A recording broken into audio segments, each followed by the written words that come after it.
In this unit, we're looking at Chapter 10 in Ballantyne and Hammock, which is on the system of higher education in the U.S.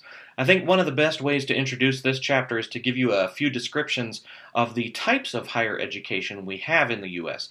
There are basically three types of colleges and universities. You've got private, not-for-profit institutions like the University of Denver.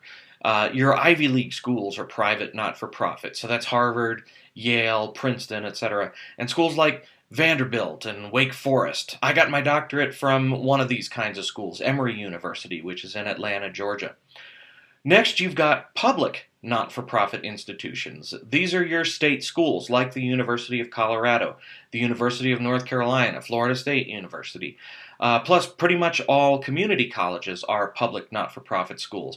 Basically, any school that receives funding beyond tuition scholarships from the state or federal government falls into this category.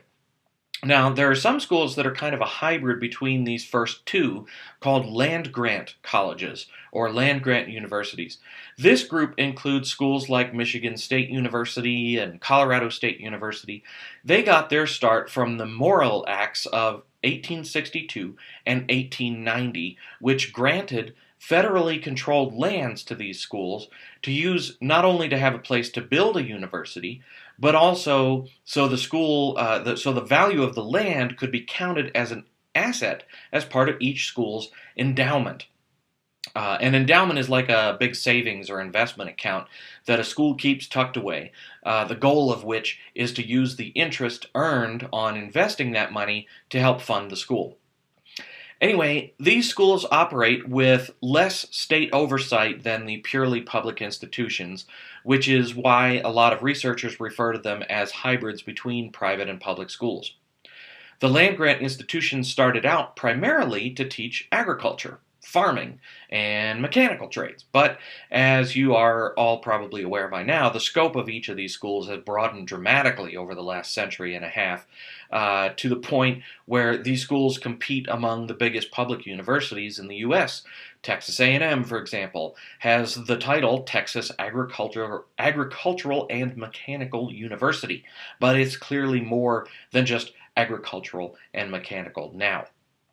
The last category of colleges and universities is also the newest form, and these are public for-profit universities, which includes the University of Phoenix, Kaplan University, DeVry Institutes, ITT Tech, all the kinds of schools you see advertised on late-night television. Marketed mostly to adults working full-time who want a degree and move beyond their current jobs. Now, on the surface, there's nothing really wrong with these schools.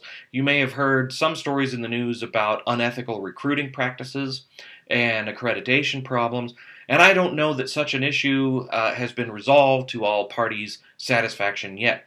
In short, these schools have a reputation for not having as rigorous academic standards as the other types of schools I just described.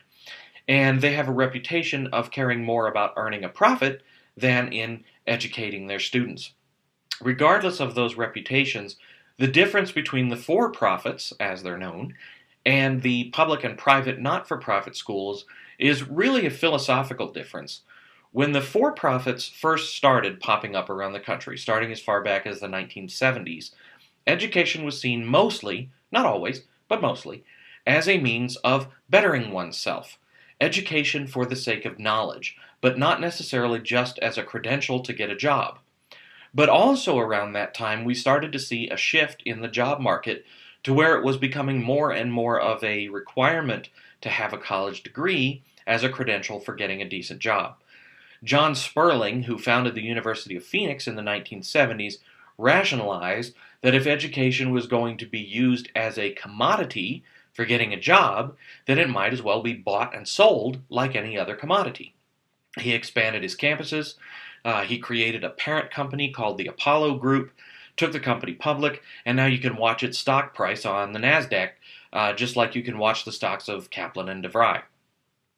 Okay, Chapter 10 in Ballantyne and Hammock gives you a much better overview of the history of the development of higher ed in the U.S., much better than I have time for now, and it's really kind of a fascinating story, so I highly recommend digging into that. There's also a good section on the functions of universities. Being a student now, you probably understand a number of these functions already, but maybe you don't know as much about the role of universities in research. Maybe you've thought universities were just places where teachers taught and students learned. There's a lot more to a university than that. So check that out in Chapter 10. You'll see a lot of other themes we've talked about so far this term, including roles and responsibilities in higher education, higher ed as a bureaucratic organization, environmental pressures on higher ed, and so on. Some of these will seem similar to what we've discussed at the K-12 level, but many will be very different.